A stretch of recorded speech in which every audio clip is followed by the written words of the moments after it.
Getting ready to start a great show. I've been accepted.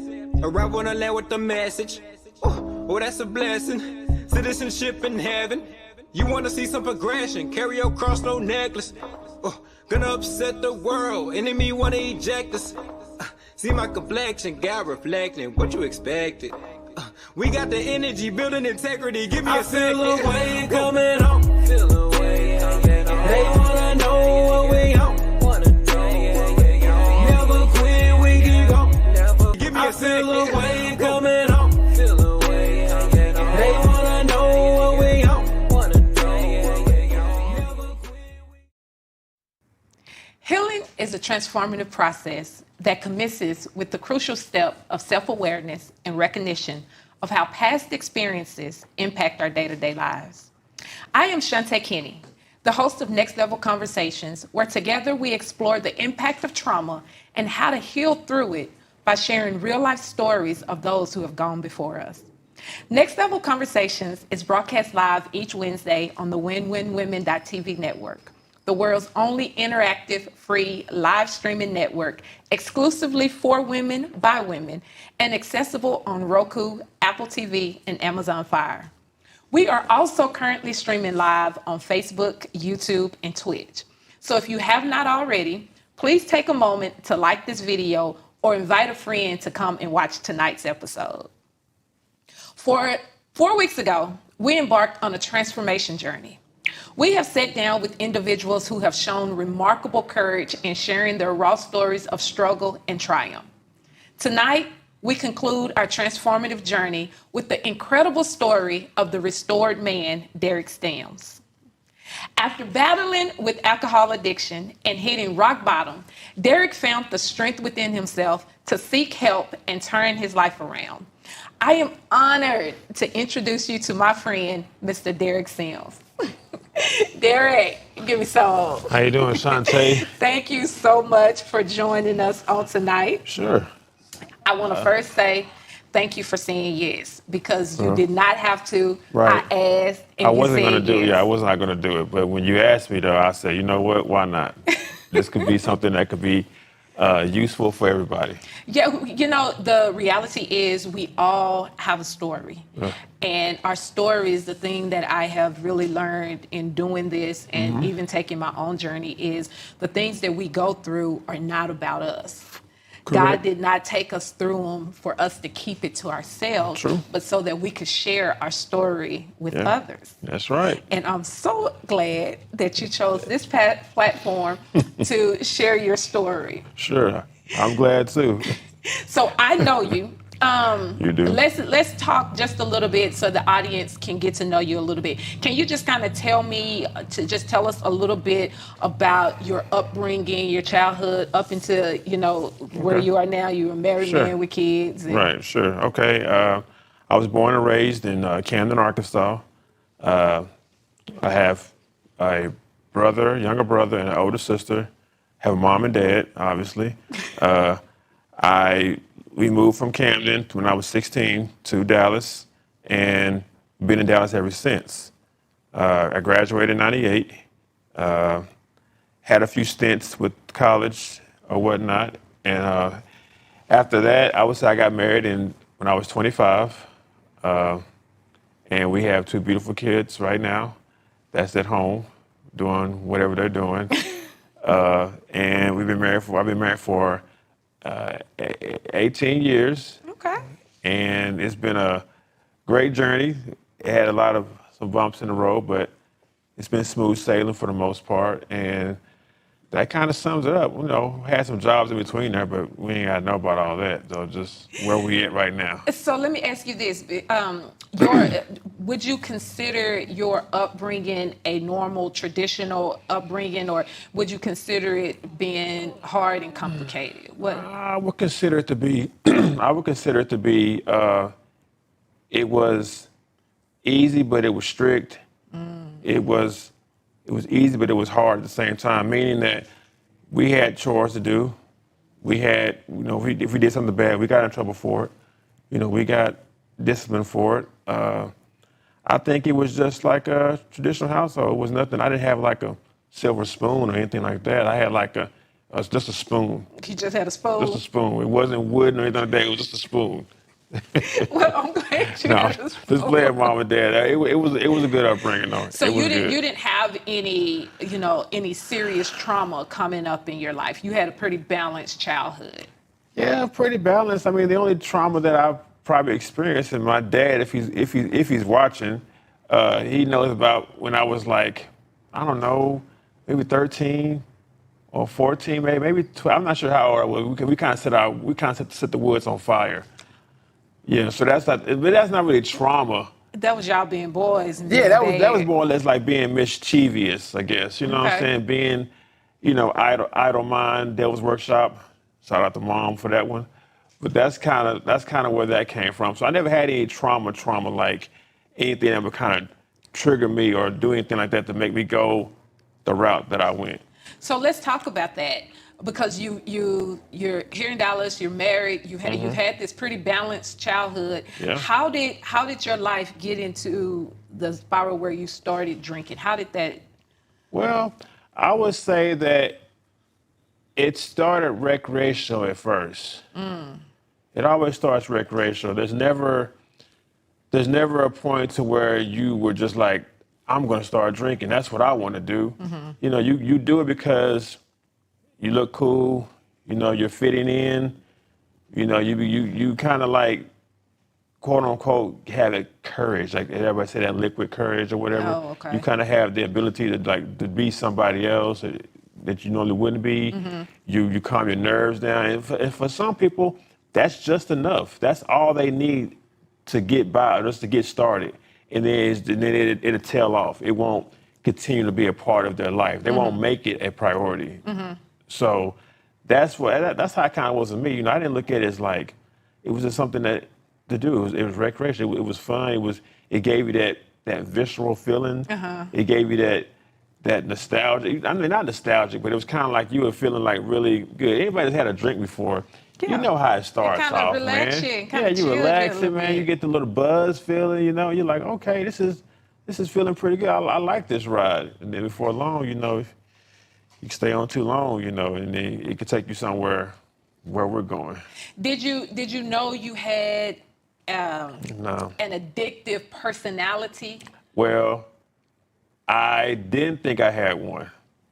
I did not think I had one, but come to find out, I do have an addictive personality. I Okay. do. So yes. At what point did you move from casual, just chilling and social drinking Social drinking, yeah. to where you ended up? Kind of walk us through it. Just tolerance. You built up a tolerance for it. In other words, you can drink to the point to where it's like it's going to take you a little bit more each time to reach to your desired limit, if that's a thing. Where some people that have more control will cut that off. They're like, you know what, this is my limit. I'm not doing it anymore. This is it. For some people that have an addictive personality like myself, it was like, you know what, let's see how far we can take this. This is not enough. It's enough, but can we go further though? There was no lever. There was no type of, all right, this is it. Shut it down. Don't do no more. It was just like once it was in me, or once I was ingesting it and I had it in me, then that was it. It was from that point forward, it had control. So when you say it and when it was, do you mean like whenever you took a drink? Yes. Whenever, let's say you're just out with friends and you grab one drink, and the first drink is fine, it's cool, maybe even the second one, but then are you saying that the alcohol just ends up taking control, and then? Have you ever seen the movie Venom? No. Okay, well, he has that alter ego as well. Like when something inside of him just kind of comes out. That's how it kind of was with alcohol. Like once it was in me, like it was doing something. It triggered something in me to like it needed more or something like that. Like it was just not just the one drink. It was no type of control at that point. Like it sounds simple. Like really, it was like that. It was kind of like that because Really? yeah, it was once it was in me. It was like now I want to be You know, I want to be whatever I was thinking about, whatever I was feeling, whatever was going on inside of me. That's what kind of alcohol I would kind of use alcohol to bring that out of me. Really? You know, like it was like it wasn't an escape like I previously thought it was. It was not an escape. It was more like let's see if I could transform into somebody else or be Just a different person. Just a different person. So in your everyday life, did you want to be the person that you became when you were drunk? No, or I did not. I did not. I thought I did, but it was not nothing that. It was something I got tired of the next day feelings, to where you're feeling like crap. Who did I make mad? Who do I need to call to apologize to? You know, because most of the time I wouldn't remember the next day. I wouldn't remember the previous day. Like it was like they had to fill me in. You know. Really? And my wife did a lot of filling in. My parents also filled me in. Like it was, they would have to tell me like what happened. And then that's when I was like, you know what? I didn't take it seriously at the time. Just being honest, I didn't take it serious enough to be like, you know what? We need to stop this now. I just kind of like, you know, that was just a one-time thing. It won't happen like that again. I know I can, you know, I can stop it. I could be like, that was just a one-off. But it didn't happen that way. So how old were you? Because I've known you. How long have I known you? I've known you for a whole lot of years. But actually, I mean, you and Amy have been together for a lot of years. I've known you. Yeah. We were early 20s. Yeah, early 20s. And yeah. So how old were you when the other side, when the venom in you started taking over? That's what we're gonna call it. Call it that venom. I mean, the first time that I actually had an actual drink, I mean, I was probably not 21. Okay, I was not 21. I was probably 18. Had my first drink when I was like 16. Okay, but at that time, but it was just like, you know, we're teenagers. I mean, we're just like, you know, we're not knowing what we're doing. We're just trying to just sneak around and just drink something, you know. But was it taking over you at that time too? So it didn't have a hold. It didn't grab hold of you. Did not grab give you hold. that liquid courage at that time. Not at all. It did not at all. It was more or less like, all right, that didn't taste too good, or I didn't really like that. But, you know, over time, you know, if you do something long enough, you will get a taste for it, no matter what it is. So what did your life look like? What did the rest of your life look like during this time period when you're cycling into this alcoholism? When we're getting in, when we're entering into it, it was what? I mean, we're what? I'm 25 at the time, probably. I'm married at the time. It really wasn't. It was something to do that didn't require a lot of work, if that makes sense. Interesting. Like, I could drink, and I know that, hey, if I'm gonna drink these three 324s here, I know what to expect. I know that alcohol is never gonna let me down. Like, it's not gonna fail me. Like, that's when I mentioned earlier about tolerance.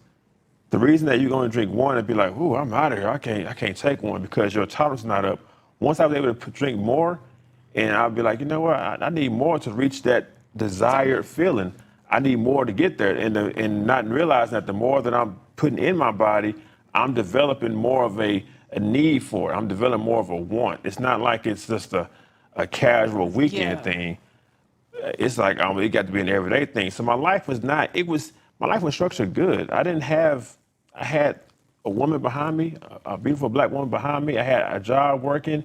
You know, we had our little bumps in the road, but for the most part, we were good. We were stable, and I kind of let that the alcohol and then the friends that I'm hanging with, those two got together, and man, it can get kind of combustible at that point if the people that you're hanging around are really your friends that you're really hanging with. You know what I mean? Wow. But my day ones, they know who they are. My day ones, they know who they are. So I don't have to say no names, but I've been knowing since I got here. You know, I've been knowing them for a while, so they know who they are. But I'm not referring to them. Okay. I'm not referring to them because you now picked up a new group of friends. Well, I still have them. I still have them, but it's just that I'm on a different level at this point, though. Okay. You know, I can still be around my day ones, and they can still drink or do whatever they do, and it's not going to affect me like that. It's not going to affect me. So to answer your question, my life was structured good. If anything, alcohol was what made it deviate from that course. Okay. If anything. And we're gonna take a real quick break, and I want to pick up with right there when we come back. We'll be right back.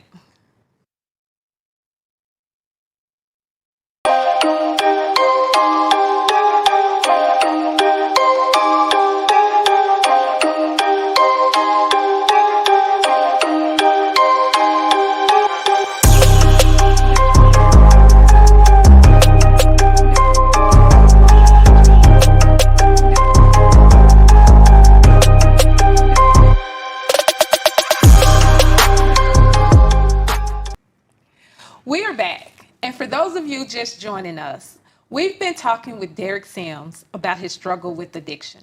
Before we went to break, Derrick was talking with us about what life in the addiction looked like. So what I want to talk about now is what happened, where you went, because you were talking about how you started into this cycle. I want to talk about what happened. The journey that got you to the point where you said, okay, something is going on and I have got to stop. Talk to us about that. I think it had to be, I don't know if there was one particular event that made me want to continue to drink. I think that once I was in the spiral, once I was in it, I did not find my way out quick enough. It's kind of like you're in the dark. I did not find my way out because I figured that I could just manage it. It was just enough to be like, you know what, if I go to work every day, get off work, and everything is okay. It's okay if we have a drink or whatever. It's okay if we have like this chill moment. But what I found out was that I was no longer just chilling. Well, I was chilling, but I was kind of like by myself. Like I didn't need to have that social setting anymore. So therefore now it's like this is me and the alcohol at this point. We basically became like one. Like my wife always tell me that it's like I looked at it more important than anything else. Like I had alcohol here, everybody else was like up under here. Like that was priority. Really? At this point, yeah. Like it was to the point to where I look forward to it, because once I was drinking, once I was in that moment, it was like afterwards, it was like I wasn't talking to nobody. I wasn't engaging in conversation with my wife. I wasn't I would play with the kids, but they hardly ever knew because they were like 1 or 2 or 3, 4. They were young, so they never knew what daddy was doing, So that whole time, it was like the addiction just grew.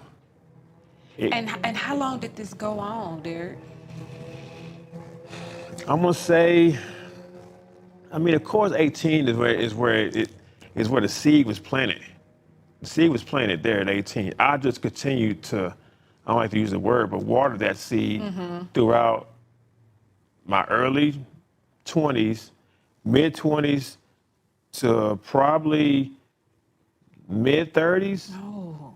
So we're talking about at least, just a roundabout number, at least 20 years at least. Wow. At least 20. And the first 10 were just kind of like, the first 5 was just kind of like, well, ain't no big deal. But as the years went on, it ramped up more, and I was like happy hours that I would always go to, another social event. That's kind of like how the grooming thing was happening. Like alcohol was basically trying to groom me at this point. That is interesting. Alcohol was grooming me with the happy hours, with the social events, recreational. Oh, it's not a problem. You can keep on doing this. It's not. You're not hurting anybody. That's just the devil. That was just the devil convincing me to keep on going because and the addiction just drawing you in. Right. It's bringing me in. It's just little bit by little bit. It's chipping away. It's chipping away. And once it gets to a point to where it's like like you become dependent on it, then that's when the devil just kind of like really throws everything at you at that point. So tell me, once you got to this point where you were completely dependent on it, what did life look like? What did your home life and your family? What did life look like? Well, it did not look good. It didn't look good through their eyes. Life was bad through other people's eyes based on what I was doing. Life through my eyes, I figured, man, hey, look, everything is still rocking and rolling. So I figured, hey, Wow. what's really, am I really hurting anybody? And I had people telling me that you should not, you shouldn't do it. It's the kind of alcohol you're drinking. Life looked like from Sunday to Saturday, out of those 7 days, out of those 7, when it was really bad, probably every day, at least 2 every day. That was considered to be the norm. But again, just so that we're clear, and I want to make sure I make this clear to everybody that's listening, alcohol was something that I'm not gonna say I chose it, or I can't even say that it chose me, but I was not being strong against it. I let it come in, just with any other condition. I let it come in and just kind of have its way when I should have been having God come in and have his way. But I'll go through that so that I can talk to other people about it so they won't be like, because I had people talk to me. I had a great mentor that passed away that talked to me about it, and he took me up on his wing. And of course I had my family. Of course my family was supporting me. My wife, they were all supporting me. I don't want to leave them out by trying to give praise to somebody else. They were all in my corner. Every last one of my brother, my sister, my wife, my mom and dad, everybody was in my corner. Even the church member I was talking about, Brother Sanders, they was all in my corner because they saw something in me that needed to change. So that's kind of how my life was looking. It wasn't complicated. Even having kids at a young age, none of that stuff really was complicated. If I was just, instead of trying to run away from problems and just stood there and fought, because I know I had God beside me. I know God's behind me. Like he's with me all the time. So you were in church and everything during this time period? I was made a deacon when I was 32. When I was 32 years old, I was made a deacon. Yes, but I had an addiction.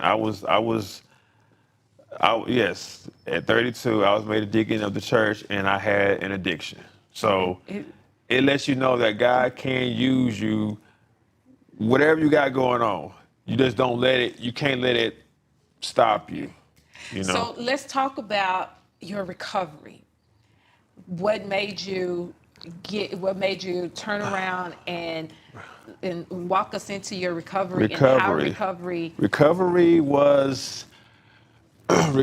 was, I guess, real. I guess that's the best way to put it. Recovery was real. Prior to recovery, there was another phase before recovery. It was more or less, okay. Yeah, it was another phase. It's called dependency. I became dependent on alcohol. I was dependent on it. And why I was dependent on it, I don't know, because it didn't give me anything. It just took from me. It tried to take from me. It tried to destroy me. And that's what that was. Recovery was when I knew after 2018, I had DUI. Actually, it was March 7th. I remember it to the date. Wow. Remember it to the day, March 7th. And that's one of our numbers. 7 is one of our numbers. So, number of completion.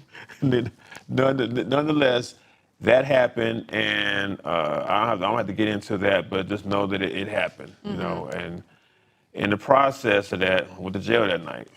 And as I'm in DeSoto Tri-City Jail, and I'm in there with some other guys, and I was drunk, so I was obviously, to get a DUI, I'm drunk. So I'm in there, and I'm just like, it kind of sobers you up real quick, because you're like, I'm here now, and I'm going to this place. I'm here, and I can't leave. So that was a soft bottom.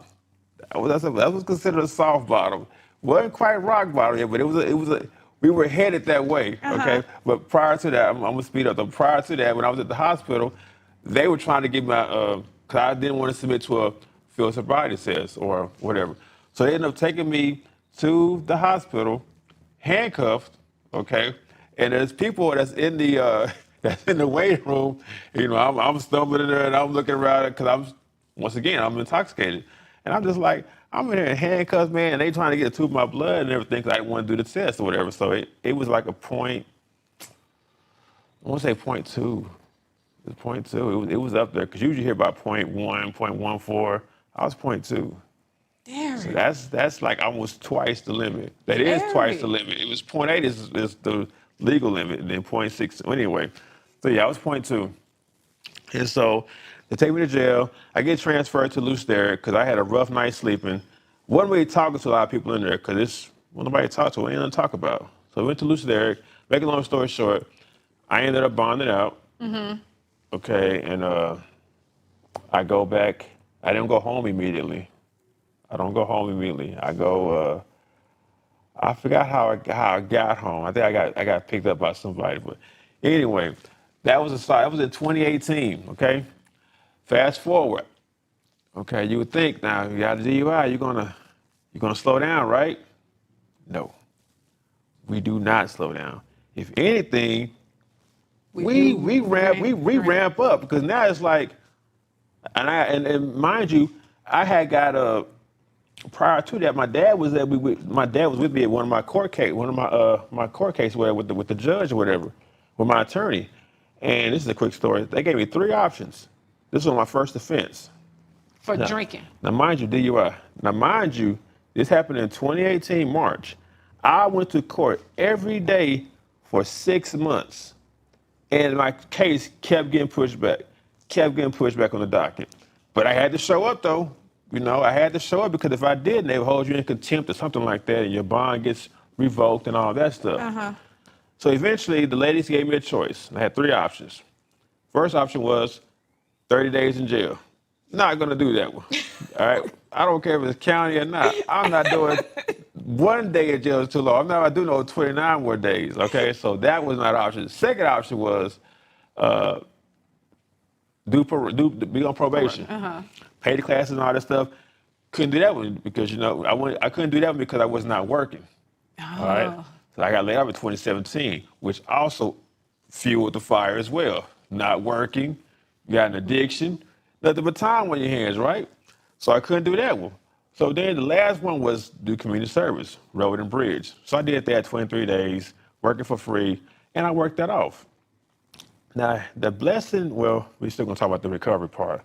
Okay, so after that, I completed that, and so we were thinking we're good, right? No, I'm still drinking. And it got to the point to where, home life was being interrupted. Mm. Home life got interrupted. It got interrupted, and that was kind of like the next bottom, okay? Your wife, she's not happy. She's fed up. She's not wanting to continue down this road because she doesn't want to lose you. She wants to keep you and continue to enjoy life with you. And you're letting alcohol, which you didn't marry, you're letting that come in and break up your marriage, okay? So with that being said, that's when the point became like, you know what? If I want my life back, if I want my family back, then I got to fight for it. I got to fight this addiction. I got to fight the alcohol. I got to fight everything that's trying to take me out. I have to fight that with everything that I got. So I enrolled in a rehab. I enrolled in a rehab. I never forget the day.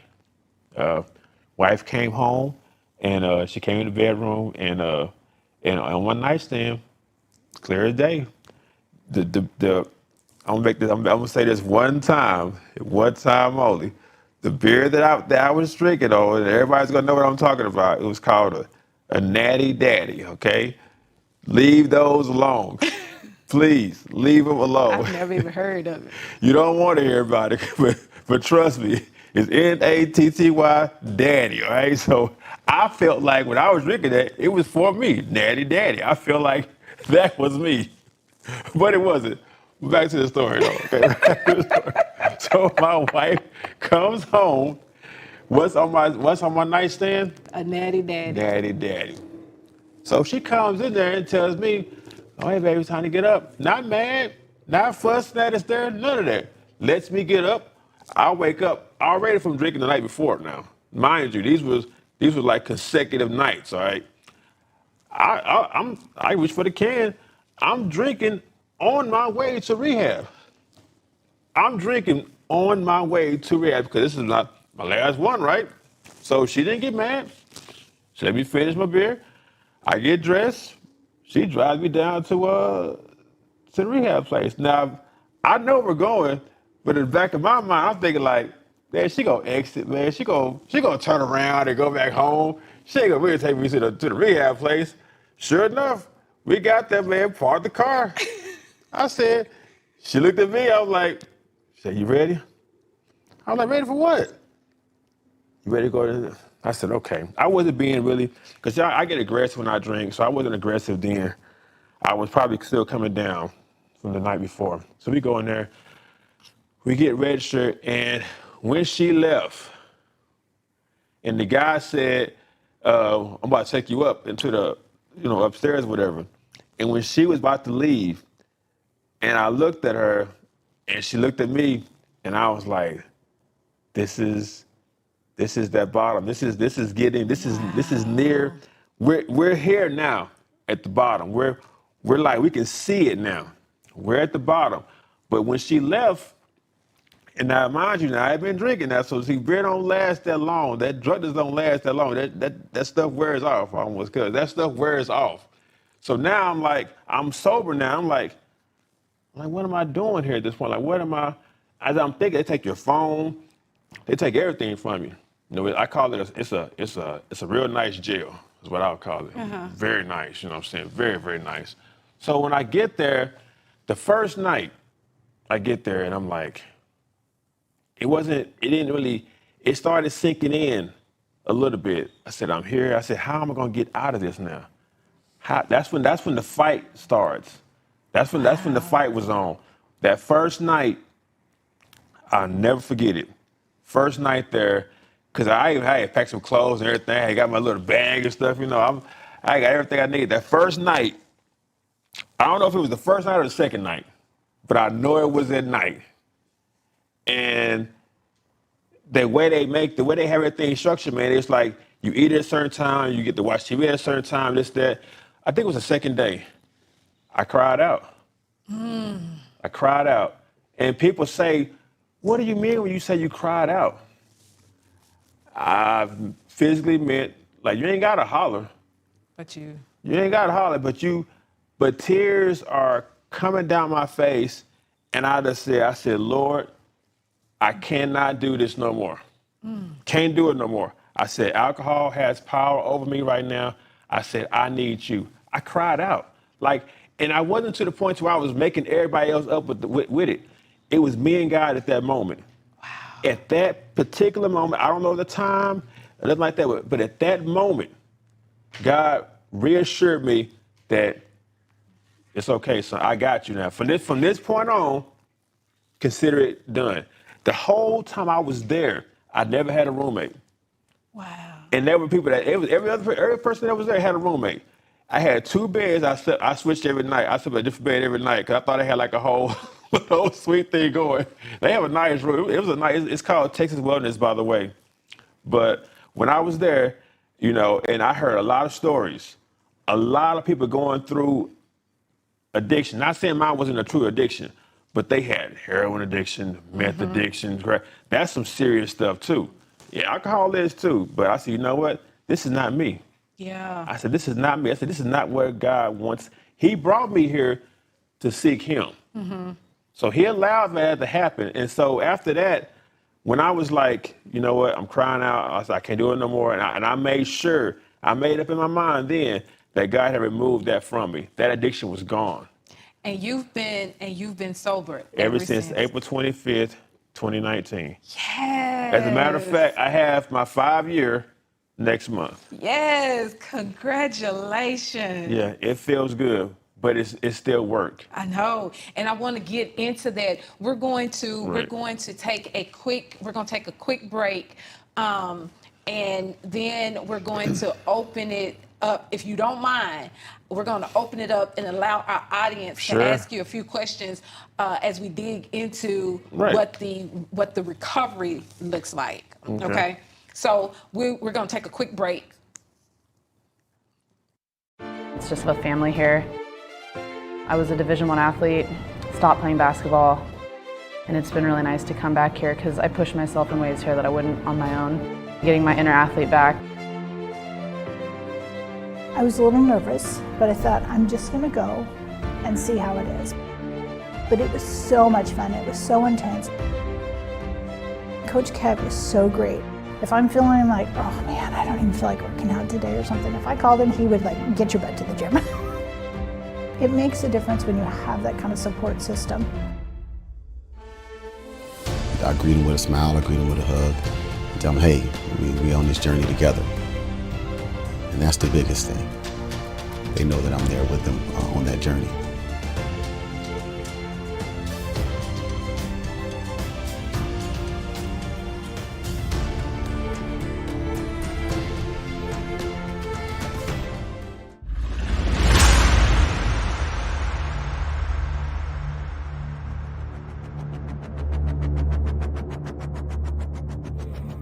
This right here is one of my favorite parts of the show. This is where we get to interact with our audience and allow them to get inside of your head. Of course. Are you ready? I'm ready. Derrick has been sharing his story with us, and so we have a few questions, and I'm gonna ask you questions. Feel free to not answer any question you do not feel comfortable answering, okay? Of course. All right. So let's go. How often do you go to meetings? When I first got out of recovery, I was going every Wednesday for, I'm going to say, I was going for about maybe 6 months. Now, I was going to the rehab recovery meetings on Wednesday. I was also going to a separate AA meeting in Duncanville. It was off of Camp Wisdom. I would go to that one when I would feel weak, or if I wanted to hear someone's story, or whatever the case may be. Now, mind you, I was going to AA meetings before I went to recovery. Yeah, I know, a little backwards, I know. I went to an AA meeting before I went to the But recovery. it wasn't having no impact on you. I mean, it was kind of like, I thought I was not these people. I was like, wow. I said, I'm not like that. I'm not. But in actuality, man, I was just like that. Wow. I was just in denial. Wow. I mean, let me ask you, okay, I like this question. What was your most disgusting moment in your addiction? Ready to say it again? What's this? What was your most disgusting moment in your addiction? Disgusting. I guess is when I would be, and I had a few, and I'm driving my family around or my kids around. That was probably the most disgusting thing. Or being around people and being belligerent, or being, mess up a party, or being in my parents' house doing something that would be like, you know what? I would do something to get everybody together. Like, hey, y'all, he might have a problem. He might have an issue. That was kind of. Those were the moments that I cannot change. I can't take those back. If something had to happen, I would not be able to live with myself, obviously, because it would make me feel disgusted. Like, why did I let it get to this point to where I could not control that? That was most disgusting. Or being somewhere like, being somewhere and somebody knows that you've been drinking. That's just. What were some of the biggest challenges you faced during your recovery process? Not wanting to, quote unquote, fall off the wagon. Okay.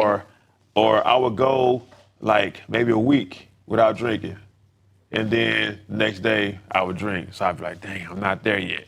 I would be like. So this is after you went to rehab? Before. Oh, before you went to rehab. Yeah, once rehab was there, that was it. You didn't even have a desire. I ain't have it. It was like, I'm telling you that it was when I say it was gone. Really? And that's the part that people have a hard time believing. They be like, well, you never had an addiction. You were never really addicted to something if you were able to quit it that easy. And I tell them, no, that's not the case. It's because I cried out to God. And for people that's not religious, I don't want to offend anybody, but that's me. That's what happened for me. That's why I'm able to go over here now and not be affected by what was trying to destroy me. Yeah. I cried to God to just take it from. I said it has power over me. I'm giving it dominion over me. I'm letting it dominate me because I'm thinking that this is what I need to be for people to, I guess, want to be around me. And I don't fault anybody. I don't fault anybody for allowing me to drink like that and things of that nature. I made the decision every time to drink. No one put a gun to my head. Nobody forced me to do it. That was one of my fears of in recovery was falling back into that spiral. Gotcha. Because it's easy to do it. Yeah. I make good money now, so I could easily fall back into it and drink the better stuff, but I choose not to at all. Drink the better. Right, drink the better stuff. Because drinking that bad stuff, man, it's not good. So, As a husband who had an alcohol problem, how should a wife who is currently dealing with the same situation approach her husband? I don't know who gave you that question. But that's one of the best questions that I've heard so far. As a husband who had, he had it then. No, you are a husband who had an alcohol problem. How should a wife who is she's currently dealing with that. Okay. How should she approach her husband? How should she deal with her husband in a situation such as this? All right, it's going to be delicate because everybody's different. Yeah. So I can't not say. I'm not sure what his background is and what started him out, but I would just tell her to just love him. I know it sounds simple. Because you're like, is that going to be enough for him to quit? Is it going to be enough? Because it's either the alcohol or it's going to be. I'm not going to say give him an ultimatum. I'm not going to say that she should not give him an ultimatum, even though it works. Ultimatums work. they really work. But and now I'm not making light of what the question is asking. But I would say just love him. Meet him where he's at. What does love in that regard look like to you? When I say meet him where he's at, or like you said, what does that love look like to me? It's love him in spite of what he's going through. Let him know that you're behind him no matter what. Even when he's in a stupor, like I was plenty of times. You know how many times my wife found me outside? Do you know how many times I would get up in the morning, I would have literally I could count 12 bumps on one arm. You know why? Mosquitoes had a field day. Because I was out there asleep. If she wasn't bringing me in, she couldn't bring me in. She had to leave me out there. I don't know what, and thank God nothing crawled through my ears or anything like that. It was like God literally just had me, wherever I was at, he made sure that fence, my mom always said to build a fence around him. It was a fence around him every time. So I would just say meet him where he's at. Love him in spite of him. Meet him where he's at and ask him, don't try to be like, why are you doing this? Are we not enough? Because making it about you is what you're saying. There's something going on that's causing him to do that. There is. I mean, it ain't got to be nothing major. It can start off small, and it can grow into something big. And like my brother would always say, because I know he's going to like that, it's like a gorilla on your back. Yeah. It's like a gorilla on your back, a silverback at that. A silverback gorilla. A silverback gorilla on your back. Did you replace your alcohol addiction with another addiction? Of course I did. I work out now. I work out now. That's been the best thing that I can do to replace that, because once you work out, you're too tired to do anything else. Now, if it wasn't working out, I would probably say I would do more positive things, spend time with the family, anything. I work 2 jobs now. So you keep yourself busy. Keep yourself busy. So that alone is not going to allow. By the time I get up at night, I'm not trying to do anything else but go home, shower, and go to bed. Gotcha. I'm working 12 hours a day, just FYI. How has your life changed since you made the decision to seek help for your addiction? Life has changed in a very positive way. I'm not blocking my blessings no more. So I would say that it's been very good. A lot of opportunities have been coming along. I'm clear-headed. Yeah, I'm I able like to that. I'm able to like interact with people just to find out now that I'm more funny now than I was when I was drinking. When I was drinking, I was probably like stupid funny, like he lost his mind. But now it's like I'm still that person, but without the drinking though. I can still be funny and stupid without alcohol. Like I didn't need that crutch that I Yeah. thought I needed. And if I had known that some 20 odd years later, man, who knows? But it was all designed. I mean, I know people aren't going to hear that, but it was all designed. It was all It was purpose. not, yeah, it was on purpose. Like it was supposed to happen. That's why the things that I went through, it didn't take me out. Now, I can't speak to why it takes some people out than others. I can't speak to that. I can't. Like I can only speak to why it happened to me and where I'm going with it because I was just tired, I guess, you know. I said it was time, you know. Wow, Derrick. So I found that I'm more funny now, and you know that too now.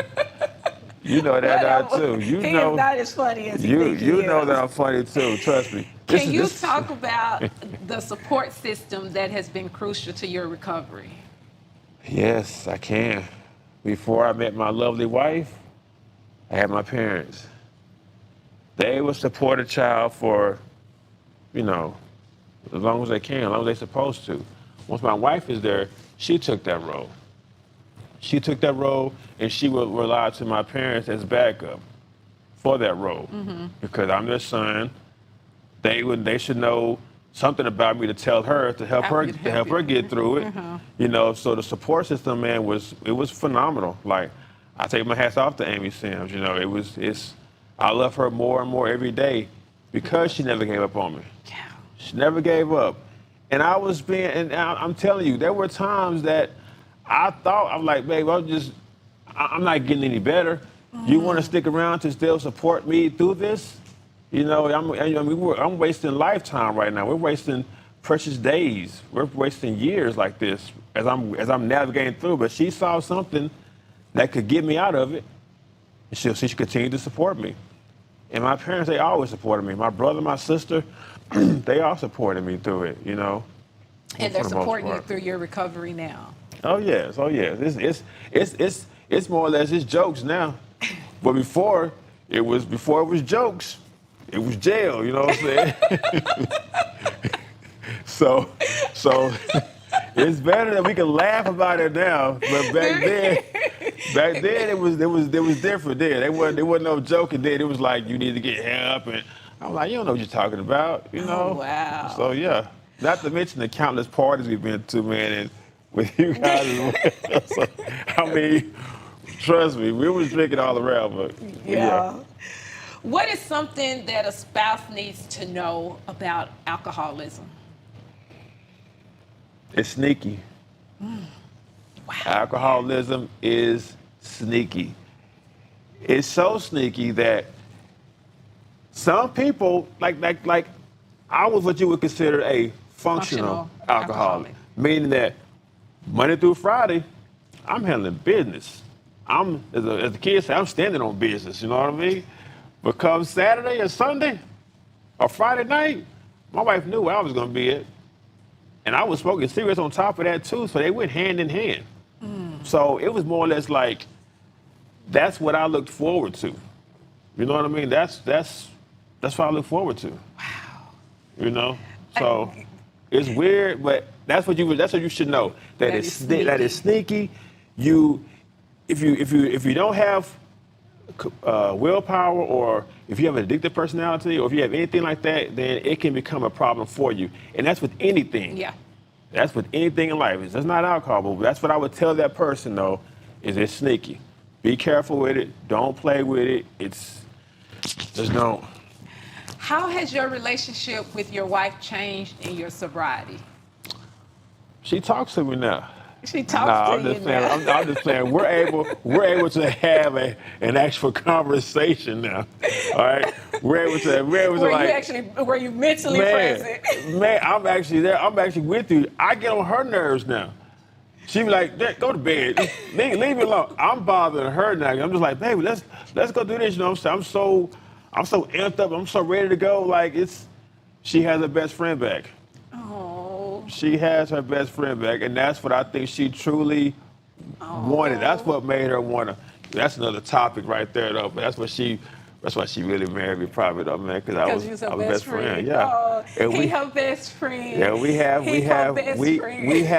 a lot of corny moments together. That's so beautiful. You know, we take trips. We just got back from Jamaica in January, and we're going to be going, I'm pretty sure, somewhere in October or this summer. And you're doing everything. You're not touching alcohol Not at all. We was in Jamaica, man, and she was having a great time. And I said, look, baby, have fun. Do what you want to do. I'm going to be here to protect you, and you know that I'm sober, so nothing's going to happen to you. I said, so let free. Let your hair down and go have fun. You have now created a safe space for your wife. Yes, to where she knows that if I go out now, before when I would go out, it would be, she'd be on pins and needles. As with my parents, as with my whole support system will be on pins and needles because they didn't know if I was coming home or not. Do you know how many times I came home when I was probably not supposed to be driving, probably? I can't even count them. I can't even count. It was that many times to where small story, I was coming home one time and I kid you not, I do not remember driving home. I don't remember driving home that night. There's no recollection. There's none of that. For all I know, I could have been slumped over like this in the seat, and like people always say, Jesus, take the wheel. No, Jesus really had the wheel. He really had the wheel. So, yes, our relationship is so much better now. It's like I give her that time where she needs to do what she wants to do, and she don't have to worry about me at all. What? That is beautiful. Yeah, she ain't worried about nothing at all. Like, there's no more worrying about nothing. I go out now, I can make it 2 or 3 in the morning. Not that I do it all the time, but when I do it now, she's sound asleep. She has no worries at all, because I'm not going to come in smelling like no alcohol and like that. I'm going to get home safely, and yeah. What advice would you give to others who are struggling with alcohol addiction?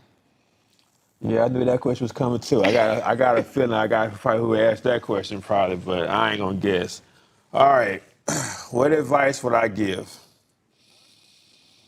That's a very loaded question because I don't know their spiritual background. But if I had to just write out some points or something like that, I would say, if you're having problems with it, man, first search within yourself to figure out why you're drinking. Figure that out first. If you can't nail it down there, and there's too many things in there, try to, when you want to have a drink, try to go do something else. Before you take that drink. Yeah, try to go running. Something. I mean, that sounds easy to do, but just go do something else. Watch a movie or something, or I don't know, pray. I mean, there's a lot of things that you probably could do that I was not doing. Okay, I know I'm trying to give out advice now that I wasn't taking my own advice. Okay, I wasn't taking my own advice at that time. But if I had to do it all over again, find out why you're drinking. If that doesn't work, pray. Well, you probably should pray first to find out what's in you. Yeah, swap them two around first. Pray that he can show you why you're drinking, and then replace it with something more positive, something that's not going to be, because drinking, it feels good. It makes you feel a certain way. It makes you feel like, it kind of gives you a false sense of heroism, if that makes sense. Like you think you're going to be this tough person, but you're really not. You're the opposite. You're actually making yourself weaker by drinking. Wow. You make yourself a lot weaker because the devil can use you more now that your mind is not clear on what you should be doing. And that's with any addiction, okay? It's not just alcohol, but that was just my addiction. Okay, I got 1 minute for one last question. How do you cope with triggers or temptation that may arise in your daily life? I think about what I lost. I think about the times that I got through it when I shouldn't have got through it. those are the times that I think about. That keeps me from going back. Being away from my family, seeing my wife upset, you know, as I got older, my kids, they started putting two and two together. Yeah. They weren't dumb. They started putting, daddy's an alcoholic. You know, the kids know, they got Google. They can look up what alcoholism is. So now I got my kids seeing me like this.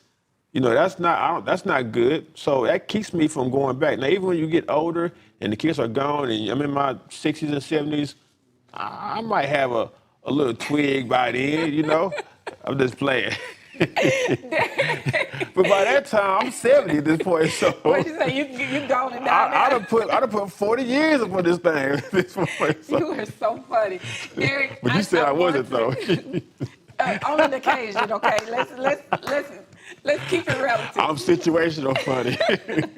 I wanna thank you so much for having the courage to come and sit and talk with me. And you know what? I think we should have to do a part two because I have so much more to say. And there's more questions here that people want to be answered. And we'll do a second part of this. But right now we're out of time.